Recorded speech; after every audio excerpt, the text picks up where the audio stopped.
Hello everyone, Loremaster of Sotek here, and it's here. It's time. That's right. We're going over the High Elf video from the devs, the dev roundtable, about the final part of Tides of Torment. It has been a long time coming, and they did say we'd get it this month, and we technically did on the last day, but it still counts.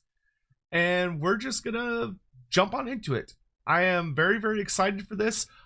For unit reveals, I am hoping we get to see, well, like, I feel very, very confident the Merworm is coming. So I guess I don't need to see the Merworm because I already know what it looks like because we've seen Aminar. So I guess I don't want the Merworm. I would be very happy to see, like, maybe if they're going to do the Storm of Chaos roster, which I suspect they are, I would love to see some interpretation of the Mistweavers. If you go watch my prediction video, I was hoping we'd maybe get them as like a cavalry unit.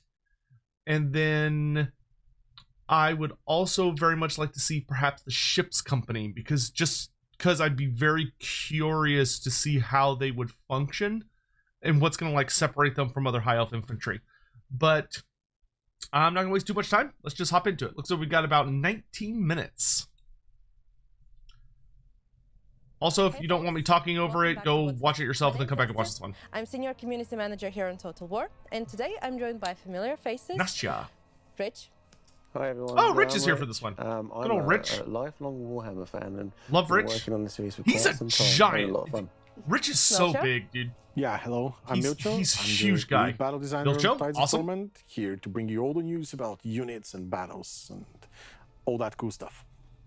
And of course, Todor. And Todor! Hello folks, my name is Todor, I'm the game director of the Warhammer 3 DLC, and I'm really excited to be here today and to be able to talk about Tides of Torment and 7.0. Awesome.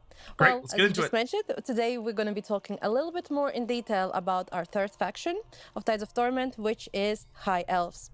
But before we dive I wish into they that sold and talk those like big all about banners that, behind them. I'd let's buy them. address the delay that we Okay. informed our players earlier in July. Whoa, whoa, whoa, whoa, whoa, whoa, whoa, whoa, whoa, whoa, whoa, whoa.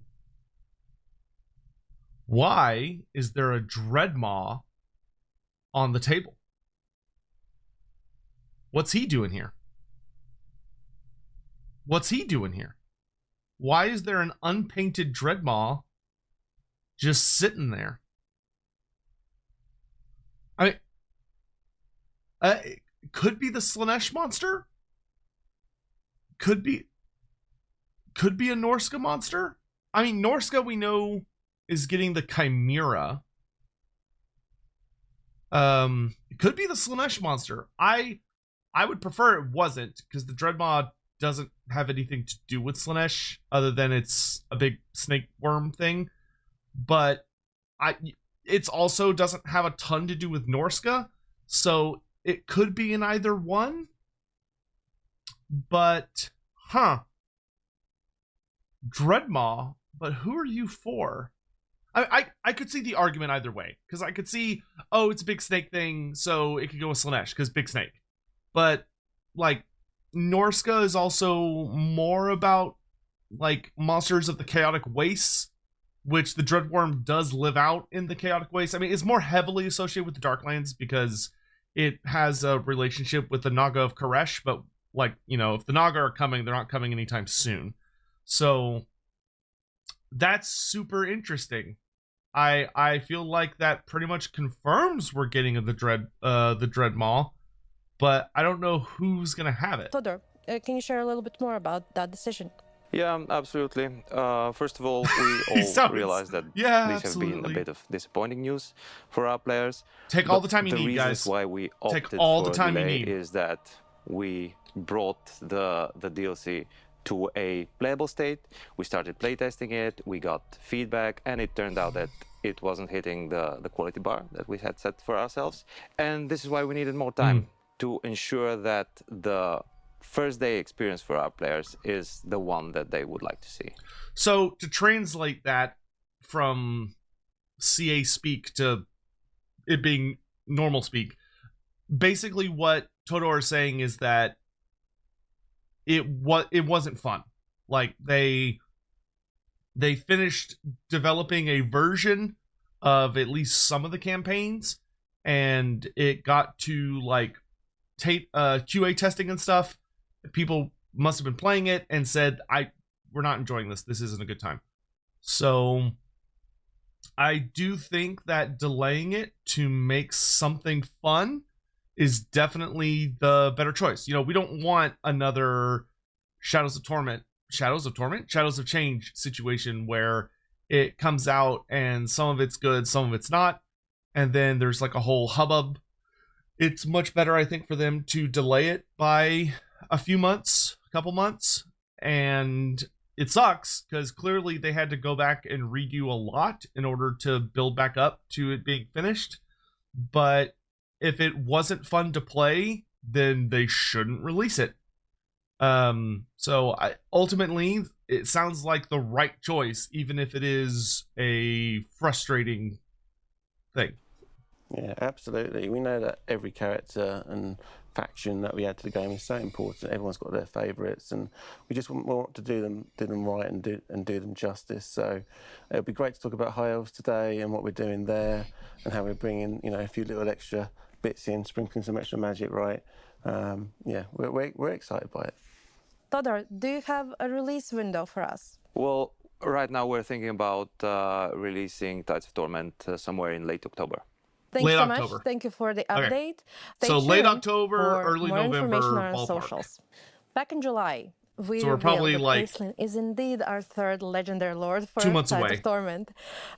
So it won't come as a surprise that we're talking about him today. I want to see him. So tell us more.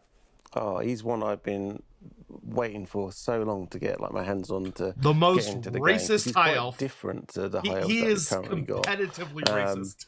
He is the Sea Lord. He kind of commands essentially like the, his helmet the looks police really of nice. the seas, which protects Ulthuan from all the various different invaders. Oh my god, he actually looks And he rules with really very much good. like an iron fist. He's gonna.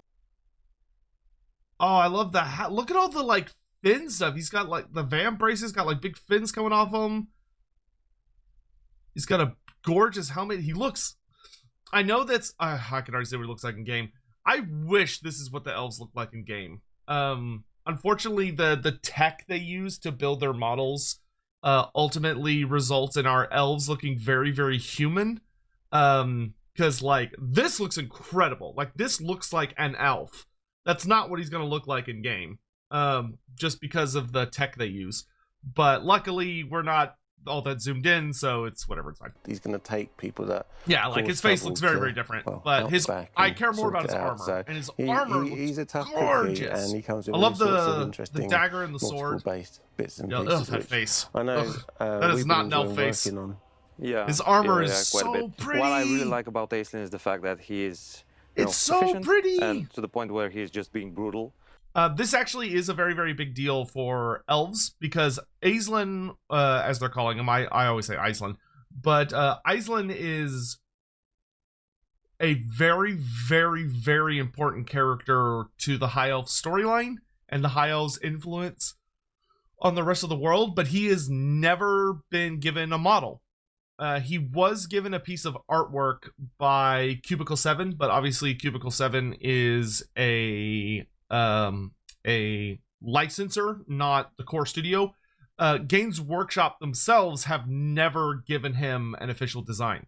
There's never been any artwork about him. He's never been playable on tabletop. The closest we ever got was that in the Storm of Chaos roster for the High Elf Sea Patrol, he could affect an army. Like there was a rule that basically represented him, where you would get a shooting phase before the game even started. So like all of your super long range stuff could shoot all the enemy army before the game started, which was a really, really gross rule for the time. And so like there were little things to represent him, but he wasn't actually playable and never has been. Even right now in the old world, we've gotten some cool minis adjacent to him. And he's very, very important in the High Elf Arcane Journal. He's actually kind of the most important big character right now in the old world representing the High Elves.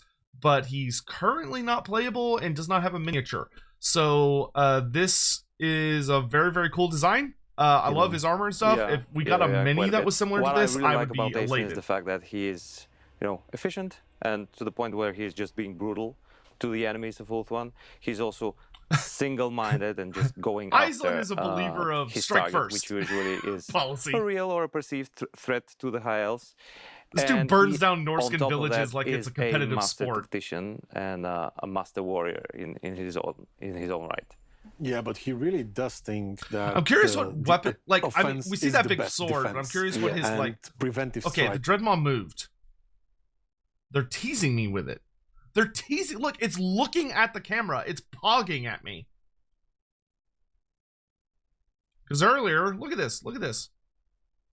Look. Earlier, it was off center, right? It was like looking off camera. Now, it's looking at us. They fucking moved it. Something's happening. There's a conspiracy. There's a snake conspiracy. The offense is the best defense. Yeah. And preventive strikes hell is going on with that shores Dreadmaw? are not something that he is going to be shy of doing, despite of what other high elves are thinking about it.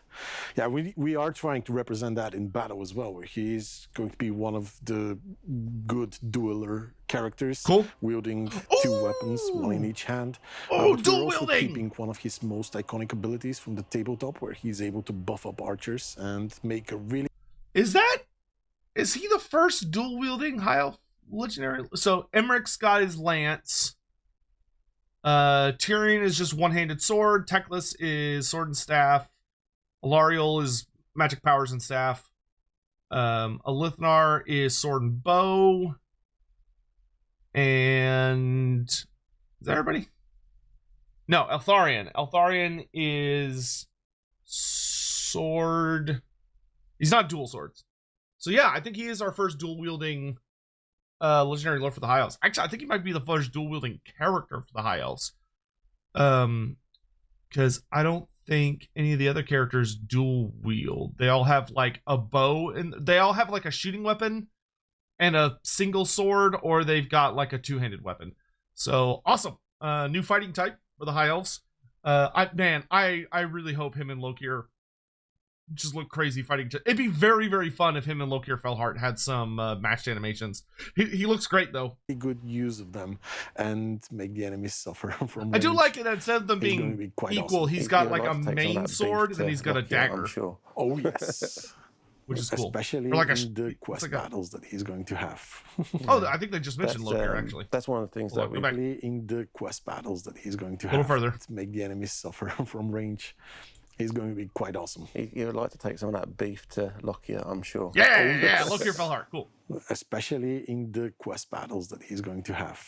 Quest battles, That's, awesome. that's one of the things that we've been adding back into the mix. So as a part of the delay in trying to improve the quality and overall nature of the package, as Milcho said, we wanted to get a little bit more of that narrative in there for each of the characters and acknowledge what we did on Omens of Destruction, where the focus is now on the Mortal Empires. We're not having content in Realms of Chaos. So we want to allow people to have those kind of points to go after, things, little More stories narrative? to experience, and culminating, as you say, in like what should be quite an epic battle for him. But you don't have to do it. Oh, I You can love also experience that. Oh, okay.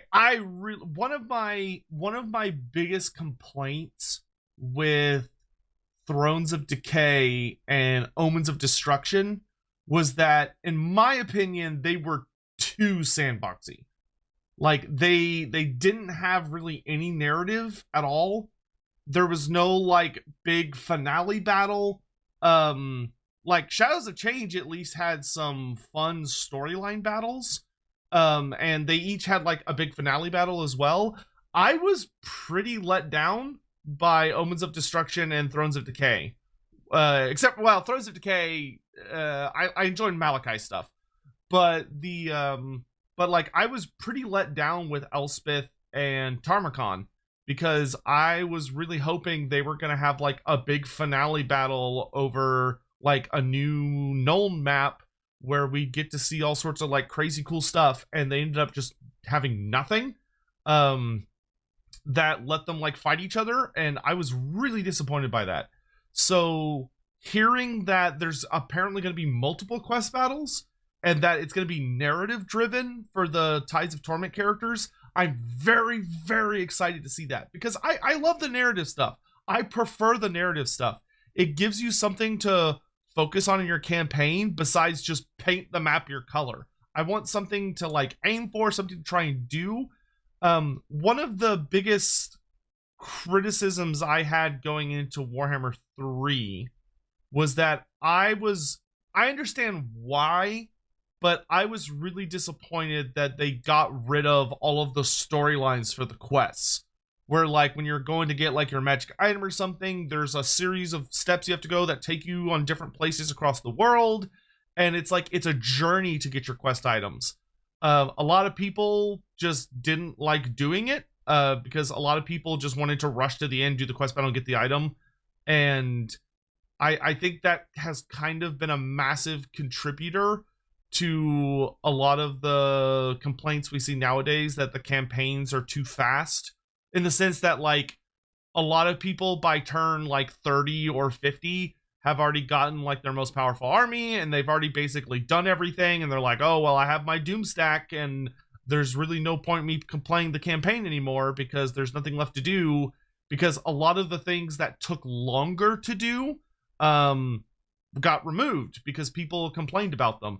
And it's kind of left us in this annoying situation where the way you're supposed to beat most of the campaigns is by like claiming a certain amount of settlements, which is not that fun to do. I much prefer when there is a narrative way to finish a campaign and get like my victory screen by completing a storyline. Like I much preferred like the Tomb King storyline, the Vampire Coast storyline, a lot of the Vortex campaign storylines, and I enjoyed magic items being more of like a journey to go get. So I really hope that this is a return to adding in stories, but maybe not make it about getting your magic items, right? Where like if someone is just wanting to do the sandbox experience, if they don't want to deal with storyline stuff and they're like, I just want to get my purple unique item so I can move on. Allowing that to still be a fast thing for people that like that playing the game that way. But for those of us that want a narrative experience, having that, and then at the end, it's either a victory screen or like an exclusive little cinematic movie. It doesn't have to be long, but like it just tells like a fun narrative about the character winning, or like even just like a small campaign buff or whatever. Like, I don't need the rewards to be crazy. I would just like the game to acknowledge, hey, you did it. You beat this character storyline. They get some kind of cool narrative benefit out of it that maybe also affects your campaign, because it gives me something to go for. So I think that's really, really exciting. Mortal Empires, as you can do at the moment. It's a lovely sandbox experience. Go sandbox. Awesome. Thank I you think so the much. sandbox is overvalued. So in that sense, we just touched upon a little bit on the preference, how players can approach it. When it comes specifically to High Elves, so for the players who haven't played this faction before, what can they expect, and why have you decided to return them to the spotlight in this DLC? It has been a while since we last updated the High Elves, and we felt that really they're in need for some love. True. And we know also that a lot of our players really want to play them, so adding this bit of cool content along with various updates related to the overall race was something that was very meaningful and relevant for us. This has to be the last High Elf Along DLC. with Aisling, we are updating the entire race by allowing a form of confederation between the factions on Ulf and beyond the High Elf factions. Awesome. And we are also paying some more attention to some of the fan favorite lords out there, really pushing what we have in game to represent better who they are as a character. Yeah, we really do want to have Teclis be one of the greatest mages out nice. there. Good. Sorry, cool. Baltazar. Teclis update. Awesome. Yeah, we acknowledged the feedback that we had from Omens, in that we didn't touch on maybe all the characters, all the fan favourites out there. So we wanted to make sure that Tyrion and Teclis have a little feature of each, which really kind of resonates with their characteristics. Whether that's towards the Tower of Hoeth and White Tower of Hoeth Teclis and for Tyrion being that kind of astute warrior protective figure again. So there'll be more on that hopefully in the near future. Okay, that's really, really awesome. I'm glad they did that, because yeah, I would agree that I know that Greenskin and Dwarf fans were disappointed that Thorgrim, Ungrim, Grimgor, and Azhag didn't end up getting any like unique little gimmick, like unique mechanic stuff. Like obviously the dwarfs did end up getting spoiled with the deeps mechanic, but that's a universal mechanic as opposed to like character specific. You know, I know a lot of people, myself included, would have loved to see like a monster hunt, like maybe kind of stealing the Norska monster hunt mechanic and giving something kind of similar to Ungrim, since he's like the ultimate slayer, or giving like Azhag a Crown of Sorcery mechanic where he's able to more heavily unlock the powers of the crown, and maybe he gets access to more gimmicks and goodies and stuff. But so I'm really, really glad they're touching on Tyrion and Teclis. One of my biggest worries was that we've seen with all of these DLCs, these trios, that there's always been one race that's been kind of left out in the dust and didn't really get much in the way of updates. So with like Shadows of Change, Grand Cathay with Miao Ying and Zhao Ming, they got nothing, right? Like they got absolutely nothing out of it. They didn't get any cool little gimmicks or whatever. With Thrones of Decay, same thing for the dwarfs. The dwarfs of Thorgrim and Ungrim didn't really get anything that was like really unique for them. And then with Omens of Destruction, Grimgor and Azhag. So I was expecting this would be the same case, because clearly Norska and Slaanesh need the most love, and that Slaanesh is really easy because it's just Nakari, and basically any updates you do to Slaanesh are going to make Nakari better, but Nakari presumably is going to get a bit of a little thing. So I was really genuinely expecting them to not do anything for Tyrion and Teclis, because that would have followed the pattern. But from what it sounds like, based on what I'm hearing and what I've heard, the delay is giving us more goodies. As much as the delay genuinely sucks, because obviously we all want to just get our hands on it, it's sounding like the delay may have been really good for us, because I'll tell y'all, based on what I had heard, I genuinely did not, from what I had been told and what I was hearing and stuff, that we were not getting anything for Tyrion and Teclis. But it sounds like that thanks to the delay, they've managed to have some time to slip in mechanics for both of them, which is awesome news. I would have happily taken a delay to the other 3 DLCs if I could have had something for those other 6 lords. So this is great. I'm really, really excited to see it. I will say, the fact that they've been able to squeak in more high elf stuff makes me think that it wasn't the high elves that were the cause of the delay. If they were able to like be able to be doing other stuff, I'm a little more suspicious that it might have been on the Slaanesh Norska side of things that they had to kind of go back to the drawing board. Near future, but yeah, each of those will get a little bit of love and attention. And as Todor says, a uniting feature now for the High Elves. So if you want to think Great Book of Grudges and how you could combine and confederate, that's super cool. Well, this is a similar type of deal for the High Elves. I love Confederation mechanics. That's always great. The DLC and this update brings some spicy new units. Oh, what you got? I'm looking at you, Milcho. Oh, yes, of course. Who you are excited to talk about today? There's a ton of units that I want to showcase, but unfortunately we'll be just talking about a few of them right now. But we are finally bringing the Skycutters to the High Elves roster. Very cool. This is one of the most anticipated units out there. I love the goofy little narwhal horns they have. It's clearly it can't be there for the sake of impaling someone, because the frickin' Skyfeather rock is in the way. For those of you that don't know, those are basically flying chariots pulled by a great eagle through the sky. No, that's wrong. No, that's not right. They're pulled by Skyfeather or Swiftfeather rocks. They're pulled by Swiftfeather rocks. Those are not great eagles. There's a difference. There's a difference. Skyfeather rocks are slightly smaller and not as strong. as Great Eagles are. No, no. So they can be He just misspoke. extremely He misspoke. menacing and shape the tactics on the battlefield. We have two variants of those units. One are just going to be armed Ooh. with archers on top that are First of all, love the color variants. I love like the all white one and then this one over here. I am very, very happy we're getting both variants. I would not have been surprised if we were just going to get the bolt thrower variant. But it sounds like we're getting the archer platform variant and the bolt thrower variant, which is great. one are just going to be armed with archers on top that are going to be shooting at enemies. The animation looks while really the nice. others are going for to have flying. bolt throwers on them. So imagine having a bit of an artillery piece on a highly mobile sky chariot. Sounds toxic as fuck. And this can Can't be wait. quite exciting. Of course, we are also making them as a mount for certain characters. Cool. Aizen? Not all high elf characters, but Aislinn for sure. Cool. Is going to be able to mount Aislinn one of on the those chariot. and bring it into battle. But this is not all, of course. Aislinn. We I are can say that. leaning really heavily into the nautical theme with this faction, and so we are adding a lot of other units that are very flavored in that. With this being the Murmur? Oceanids and their big What? partner, the Sea Elemental.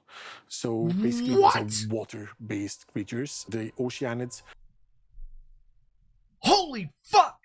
Oh my, Oceanids? Bro, that's a deep cut. Oh my god. Oh my god, we're getting elementals for high elves? Oh, ooh, that's good. Oh, that's good. Oh, that's good. Okay, so Oceanids are man. Oh my gosh. So in the Storm of Chaos book, the Storm of Chaos book for the high elves, for the High Elf Sea Patrol, there's a spell. The Oceanids have never been playable. They have never had a model. They've never even been accurately described. They have never existed as a playable thing ever. Even in the roleplay game, you couldn't use Oceanids. You could use similar things, like you could use Naiads, but Naiads are river spirits. So Naiads are elemental spirits of rivers and lakes. And they're very, very common to find in like Athaloran and Bretonia, and parts of Ulthuan, but as well as other places in the world. But Oceanids are ocean spirits, but they are often essentially they're lesser incarnate elementals, or they're lesser elementals of life, Gyran. And then the sea elemental, which they mentioned, God, I really hope they're going to show the sea elemental. The sea elemental, which is actually originally more heavily associated with Araby. It's always been a very Araby monster. The sea elemental is, according to the roleplay, I don't know if Games Workshop officially believes this, but according to the roleplay game, the sea elemental is the incarnate elemental of life. So this means we're getting, according to the lore that we have, which granted Games Workshop themselves, like the head studio hasn't published anything saying one way or the other. So when there's a lack of evidence, we go with the next tier down, which is from public licensees or licensors. And according to the lore we have for Cubicle 7, which I think it makes complete sense and is very good and should be treated as canon, the sea elemental is quite literally the incarnate elemental of life. So just like you have the Bloody Hidesman is the greater incarnate elemental, or sorry, I keep saying greater, the incarnate elemental of beasts that we have for Kislev and the Beastmen and such, the incarnate elemental of life is the sea elemental. So we're getting our second incarnate elemental. 2 down, 6 to go, baby. And this is super exciting because the sea elemental, I think it existed in Man of War as well. But the last time I saw a sea elemental like on a mini was part of the Golden Magus. His ship in Dreadfleet has a sea elemental represented on it. And he has 3 big powerful elementals. He has a Jin, which is the wind elemental, which it's been theorized could be an incarnate elemental of light or an incarnate elemental of Azir. Then you have the big fire elemental, which is a Jin, according to the wind spirit is the Jin.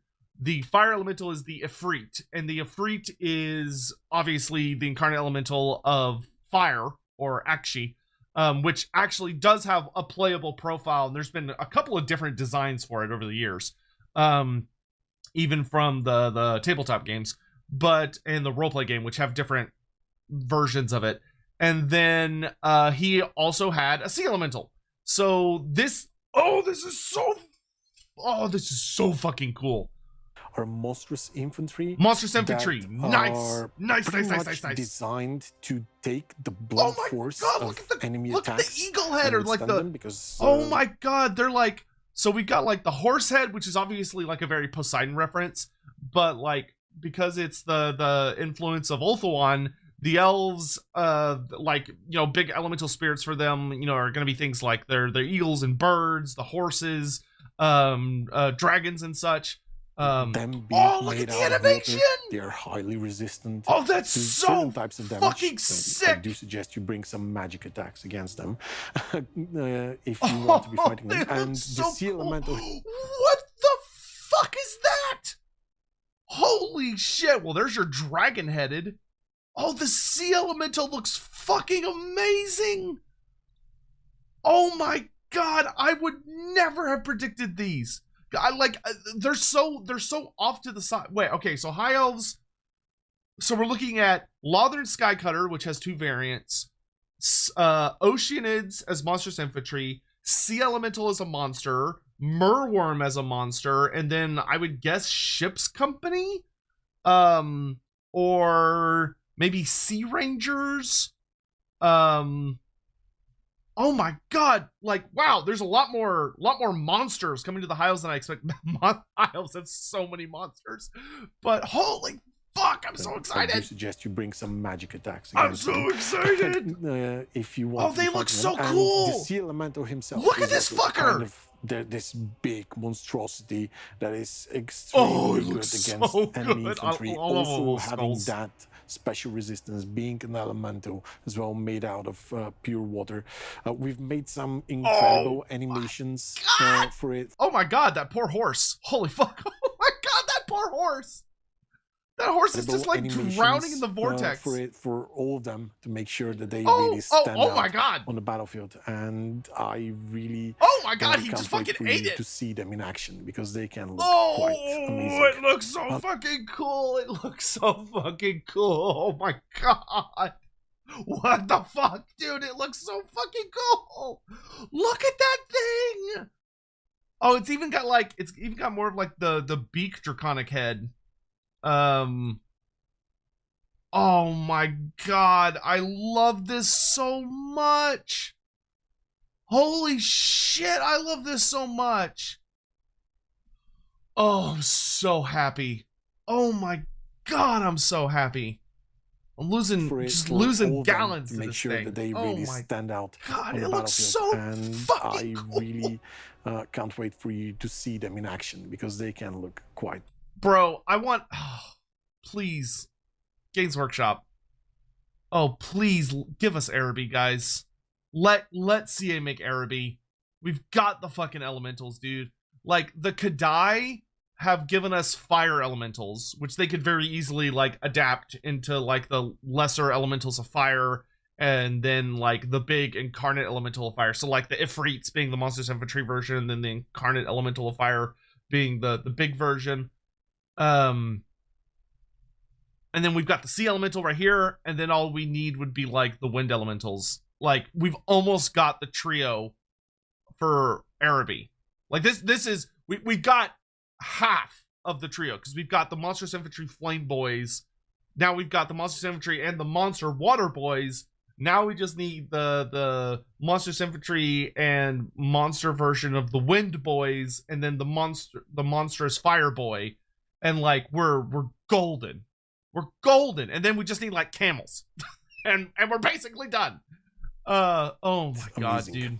This is not all. Oh my god. The whole nautical team, and Aisling himself, one of the important features that we wanted to do is to add the new Mist Mage type of hero, which is a hero that brings with him. What? bro, my predictions fucking sucked for this one. Which is lovely to say. The Mist Mage is the hero? Okay, So, I assume that means we're not getting the Lothern Sea Helm. If we're getting the Mist Mage instead. Which, I mean, to be frank, that's fine. I'm honestly fine with that. The Lothern Sea Helm has a very cool mini. It's a very cool design. However, looking at it from a Total War perspective, he wouldn't add anything to the game. Like, the Lothern Sea Helm is literally just a crappier sister of Avalor, or a Handmaiden of the Everqueen. Because his entire gimmick is that he's a guy with a spear and a bow. But the Handmaiden of the Everqueen is already got a spear and a bow. Like, if you wanted to be generous, you could argue that, oh, well, he could be like a full Lothern Sea Guard, so he has a shield, a spear, and a bow. Ooh. That, like, the value he would add would be minimal. The only unique gimmick he would even have, like, literally the only unique gimmick he would have would be that he could ride a Lothern Skycutter. But I'm gonna bet that this guy can ride a Lothern Skycutter. I am shocked that we're getting the Mistweaver as a hero. That means we're getting the Lore of Mist. Like, we're getting the Lore of Mist, which, conspiracy theory time, all right?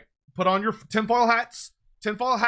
Conspiracy theory, if we ever get Muna Mim, and we get, like, the Famir Mirgs, they could have their own spin on the Lore of Mist.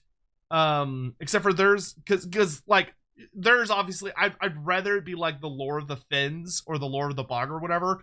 But like, depending on what the Lore of Mist looks like, this could kind of be the situation. This could kind of be similar to how, like, there are some factions that share a lore of magic, but they kind of have their own spin on some of the spells. This could be very similar. Completely new lore of magic.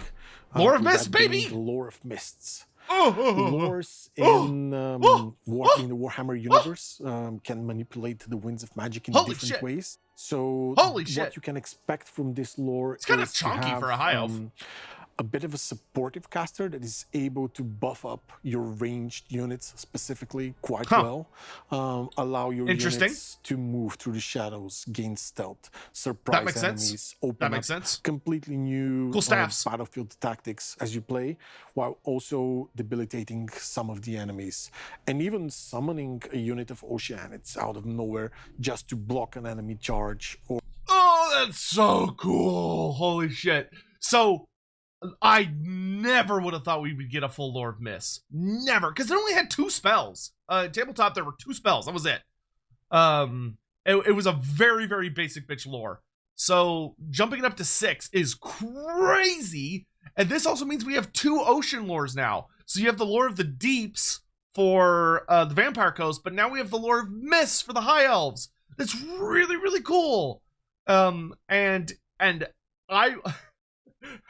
Hell has nothing on me when it comes to my desire, my drive, Lucifer's goal to tear down the earth despite God is nothing compared to my desire to get that 3rd Lore of Magic at some point for the Lore of the Fens or the Lore of the Bog.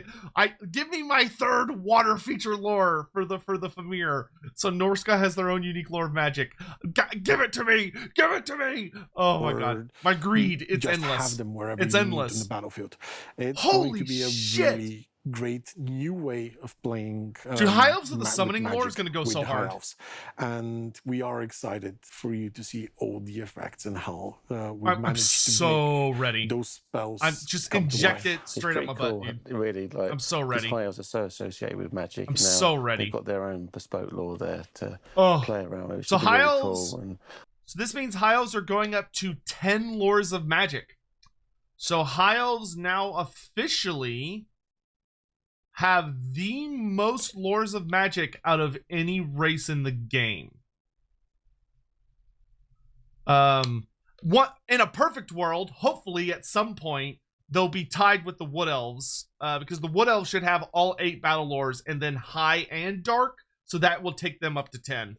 And then the Dark Elves should have, actually, if you want to get super silly, I think it would be totally fair for the Dark Elves to have all 8 battle lores and then Dark Magic, which is 9, and then for the Cult of Pleasure, uniquely, to maybe possibly have a caster that could use the lore of Slaanesh, which would take them only that sub-faction, but at least would take that sub-faction up to 10. I think that would be totally fair, but that's just me. I think when you combine that with the campaign features that we're looking at with David Aisling and Commanding the Seas, we really spent a lot of time and effort to try and do a little bit more there. So yes, you will be able to see spice ships up attacking ports from the sea rather than them hopping off onto land and turning into a character. And okay, so I will say, I'm curious what precisely Rich means by that. Like, does he mean it in the Black Ark sense, where you have to like go up to the port? You just don't get off on land, you just attack the port and then you retreat back into the ocean? Or does he mean something like more elaborate? But I'm sure he'll explain in a second. I will say though, I would love, I don't know if this is going to happen, but I would love for this to be a DLC that introduces more ocean stances. Like, you know, we've got like, oh, you have normal movement on the ocean. Oh, you have march speed on the ocean. But like, I would love for appropriate factions to have an ambush stance.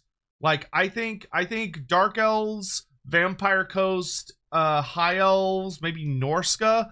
Like, I think it'd be totally reasonable for certain types of things to have ambush stance on the high seas. Like, let the nautical specialist factions have like fun gimmicks when they're fighting on the ocean. I think that would be completely fair and super cool and stuff. And I think one of the fun things that we were looking at the other day was, to me, it almost felt like an aircraft carrier, because Aisling was jumping off of the sea, flying over there with his sky cutter, besieging a little settlement inland.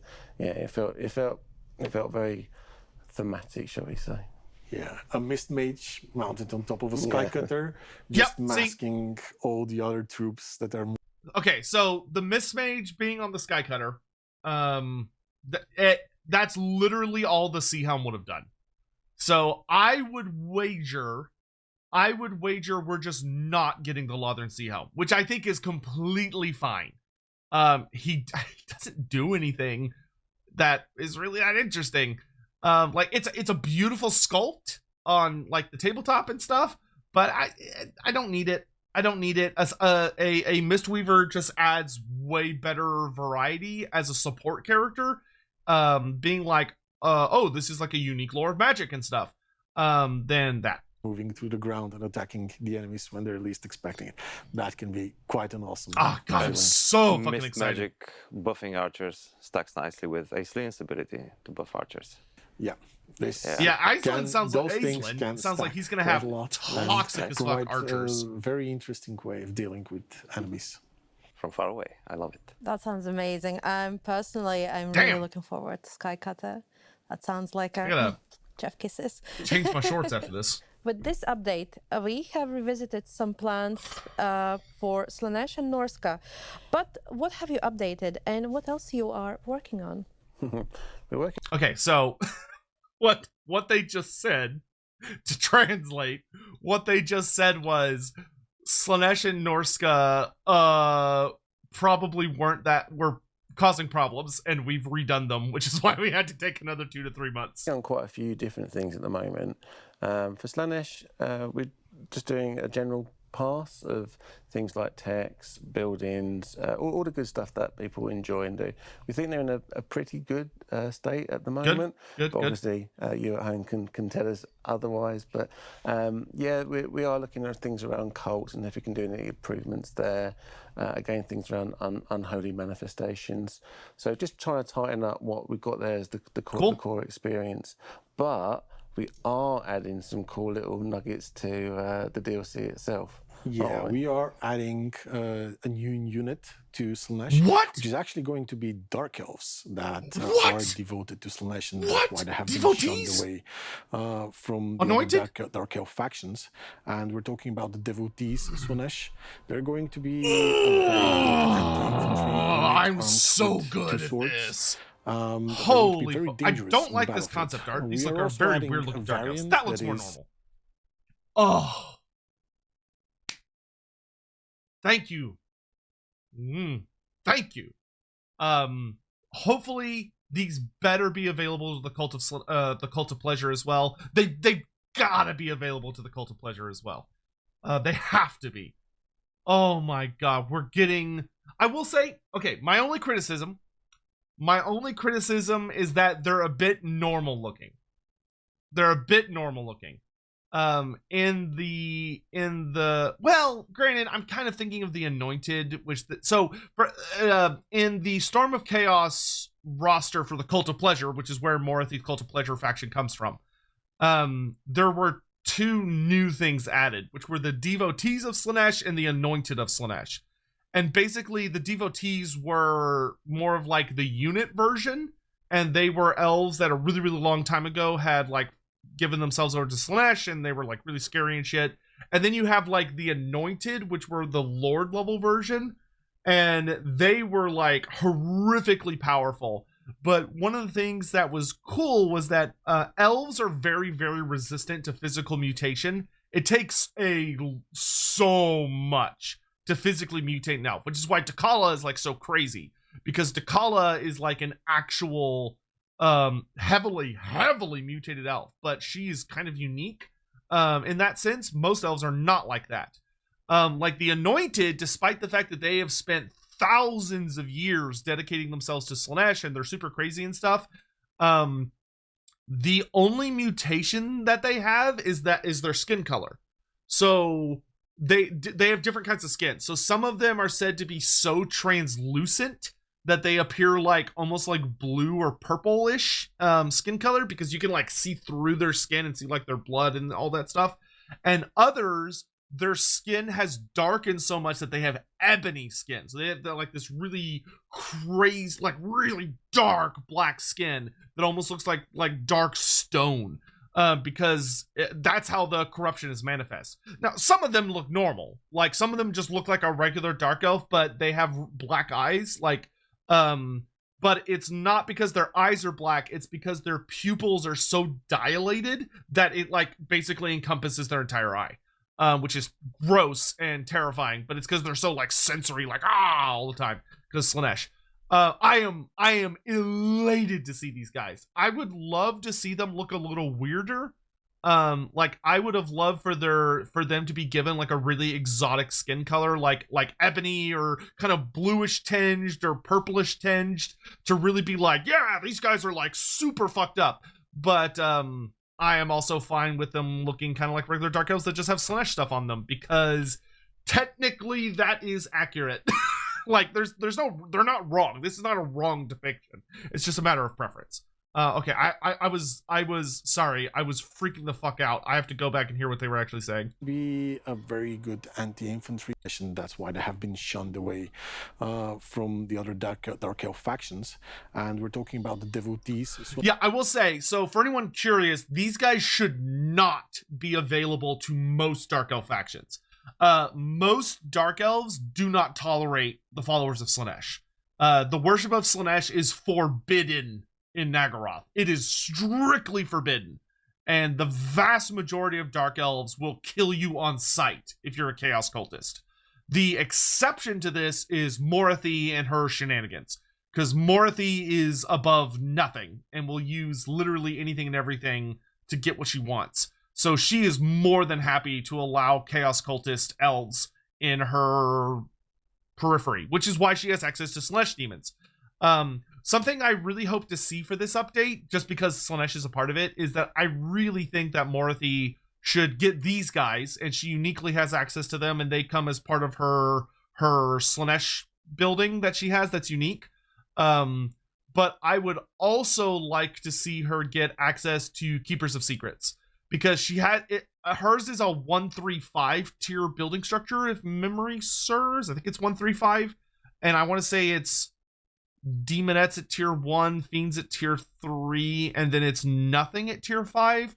But in my opinion, it should go Demonette, Fiend, Keepers, because it would make her a parallel to Alariel. because Alariel gets Dryads, Treekin, Treemen at 135, right? So I think it would be fair and add a nice parallel for Morathy to go Demonette, Fiend, Keeper as, because she's the mirror, right? She's the reflection of what Alariel is. Elves that are. I'm gonna go back just a little further. Itself. Yeah, Oh, we are adding a new unit. To Also, Slaanesh. this means Slaanesh is getting 6 units. Slaanesh is getting 6 units. So we're looking. So what we know so far, we're getting the champions of Slaanesh, Slongors, because there's no fucking way they're not doing Slongors. So champions of Slaanesh, Slongors, these guys, the devotees of Slaanesh, the Pleasure Seekers. We know we're getting Pleasure Seekers. So that leaves us 2 slots. One of them is going to be a monster. Could be the Dreadworm, which he's now holding. He keeps moving it. What does it mean? What does it mean? So he keeps moving the fucking Dreadmaw. So it could be the Dreadmaw is the fifth creature, and it's like the big monster for Slaanesh, which would leave one other slot, which it could be another monster, because they a lot of the time they do 2 monsters for a faction as part of these. That it's not unusual for there to be a dual monsters. So like, you know, Zinch got the Mutilated Vortex Beast and the Cockatrice, right? Or Cathay got the Celestial Lions and the Stone Lions. Kislev got, I don't even remember what Kislev got anymore. It's everything in my brain's all jumbled up. Anyway, it doesn't matter. So I really hope we're getting the Basilisk. I'm really pulling for Team Basilisk, but we'll have to see. Let me know your predictions about what you think the last 2 Slaanesh units are down in chat. Because for Norska, we're getting, what the hell are we getting for Norska? The Chimera. I don't actually remember anything else. To be honest. Anyway, let's keep going. Which is actually going to be Dark Elves that are devoted to Slaanesh, and that's why they have been shunned away from I'm so excited. Dark Elf factions. I'm so excited. And we're talking about the devotees of Slaanesh. They're going to be a very good anti-infantry unit armed with 2 swords. That are going to be very dangerous in the battlefield. Dual swords. We are also adding a variant that is wielding crossbows as well. Dude, Slaanesh is gonna love that. Slaanesh is gonna get like a genuinely good ranged unit. That's huge for Slaanesh. Slaanesh getting access to crossbow elves, that's a pretty big deal for them. For regular Dark Elves, this isn't as huge of a deal. Like, I think the Dark Elves will benefit more from the dual swords variant. It sounds like they might be like more heavily armored shades that maybe, if they have the mark of Slaanesh, they would be genuinely scary. Because if they have the mark of Slaanesh, then they'll be like immune to psych and they'll be faster, which will be pretty spooky, but we'll see. Is going to get a bit of a ranged unit variant if they need to. We're Great. also doing a lot of other updates for other factions like Norska. We're doing an update on the monster hunts by adding a bunch of new monsters that you can hunt, and we are changing the way you hunt monsters, and they're now going to be much more regionally specific, depending on if you are somewhere in the desert or up in the mountains or somewhere in the Empire Lands. I like that a lot. You're going to encounter different types of monsters. So I like very much that they're adding in smaller monster hunts. So instead of it always being like the big quest battle monster hunt, I like the idea that it's more smaller encounters. And after hunting those big nasties, you are going to receive some interesting trophies.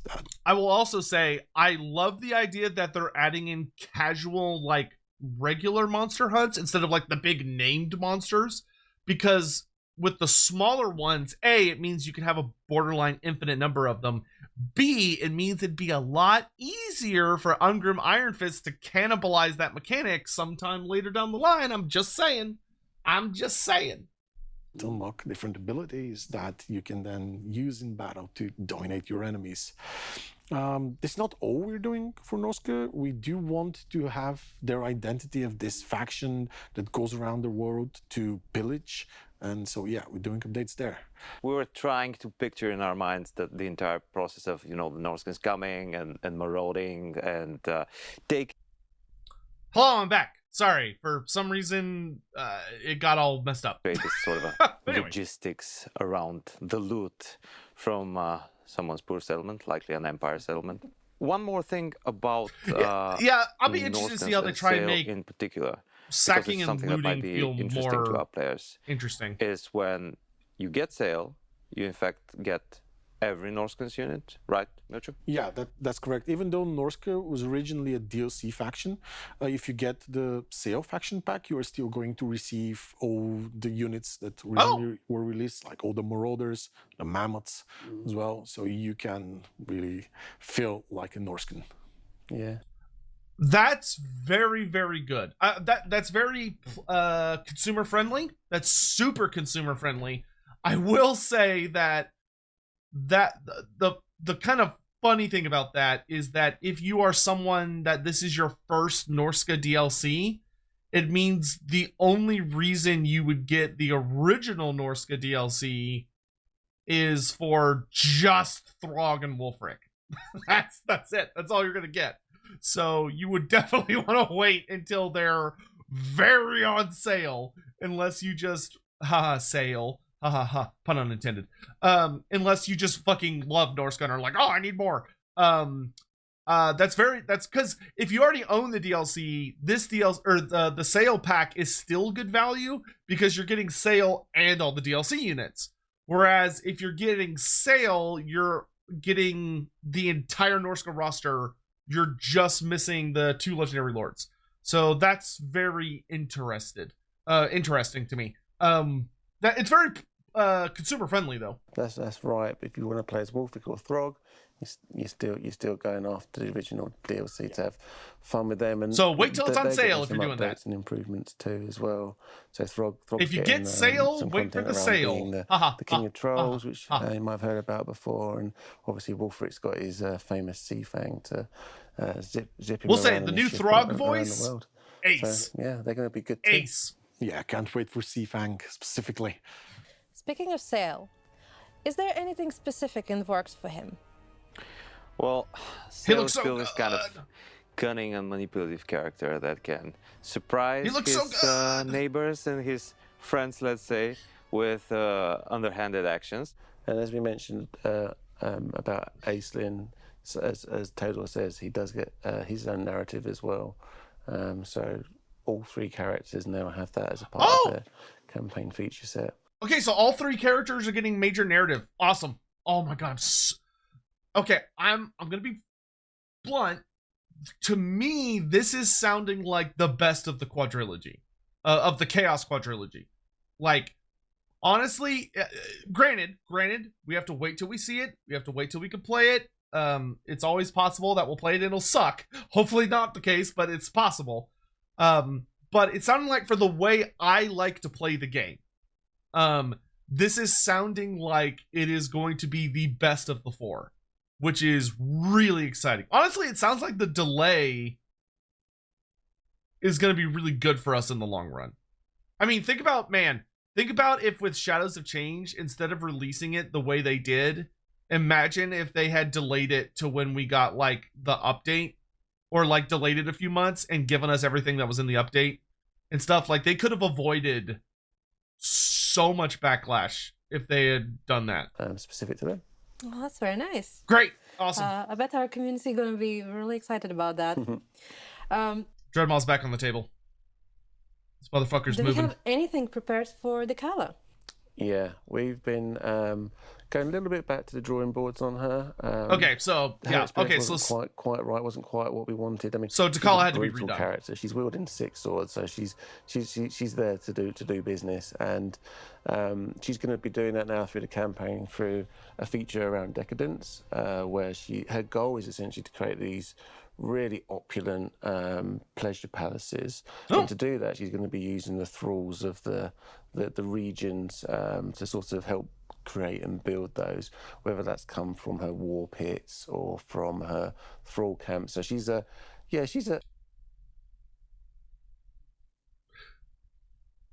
Wait. So she's building pleasure palaces. I assume those are major settlements. So she's building up pleasure palaces, but then she has war pits and thrall camps. sort of help create and build those, whether that's come from her war pits or from her thrall camp. So she's a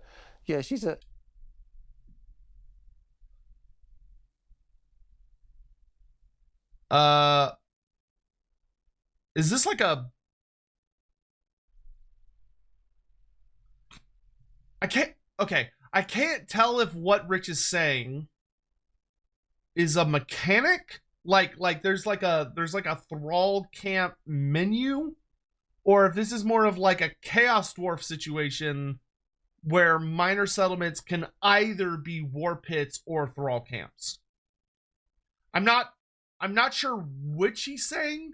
Like, he's saying one of those two. I can't tell if he's talking about a mechanic system or if he's talking about a building system. Either way, I'm excited. Because for those that don't remember, the original pitch they had for Takala was that she would, like, go into a province and kill everyone and, like, drain it of everything. Like, she would, like, suck up all its resources and, like, take all the best stuff. And then after she had ruined it, she would kind of move on. So she was kind of more of, like, it sounded like she was almost more of a horde that would, like, kind of come in, devastate an area, and leave. Whereas this sounds much more like, no, she's building an empire. So it sounds like they've done a pretty serious 180 on Takala's mechanics. I will say, to me, this sounds more interesting. I enjoy building things up more than I just like roaming. She's a really tough and brutal kind of a character. Well, you know, windmilling and causing destruction. I can't wait to see her attack animations, dude. I want to see her animations so bad. You've already seen some of her animations in battle, and she's really a force to be reckoned with. Yeah. And again, as I said, she's the only six-armed character we know of. Flow as well, leading up to that. Maybe not everyone is happy with how she does business. I will say, if Takala's storyline does not either end, or if the penultimate quest battle for her or her final quest battle is not her fighting Samael, we riot. I want her to kill her husband. I want to kill my husband. Yeah, but TLDR, she means business. And that's it for today. We hope that you are as excited about the new content as we are. High Elves and Acelin, new units, Lore of Mist, and of course updates for all three factions. Great. Massive thank you to our developers, Todor, Rich, and Melcha, and of course everyone who is currently watching this at home or maybe on the bus. We, of course, are doing, as you know, live streams, so go check our Twitch and YouTube. You can make sure to go down to the description box below, find all of the information about that, and of course, while you're there, check out our socials, because if you do that, you will find out everything that there is about upcoming news on 7.0 and of course Tides of Torment. Go to the comment section, tell us everything that you are excited about, and of course show some love to our gang and everyone else who is currently working very, very hard to bring this DLC for you and get it in your hands. Thank you and bye!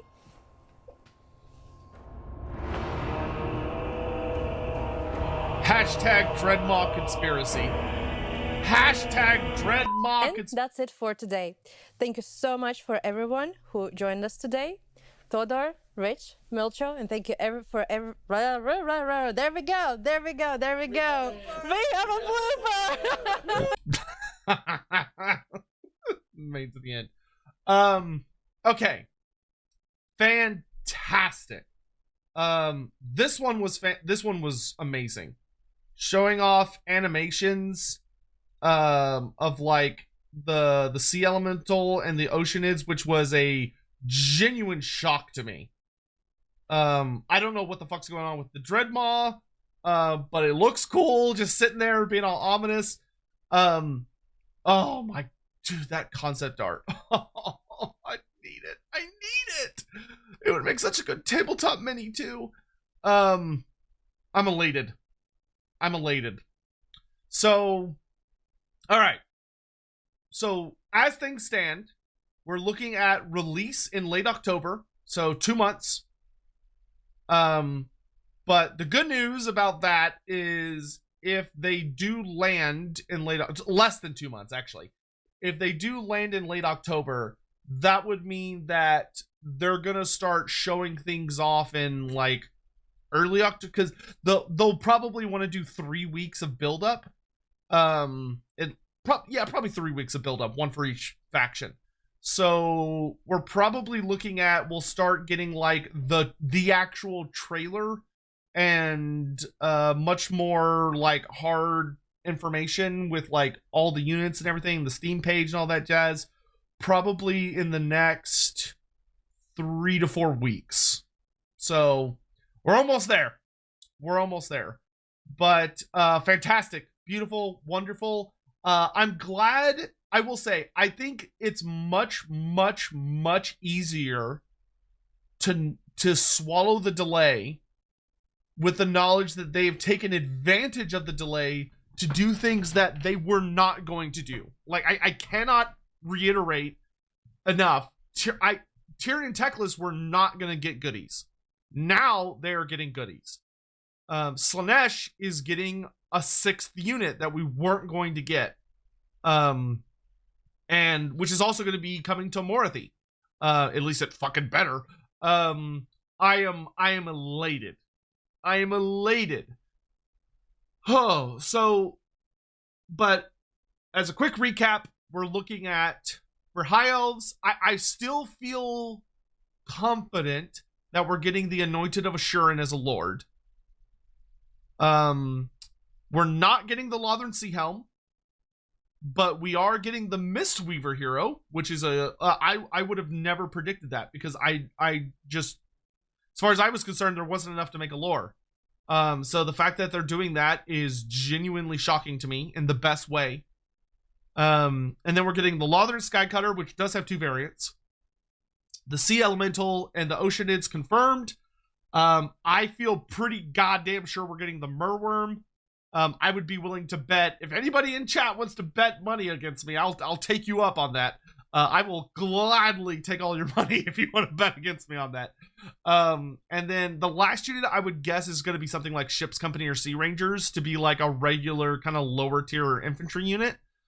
That way the DLC has like a good spectrum.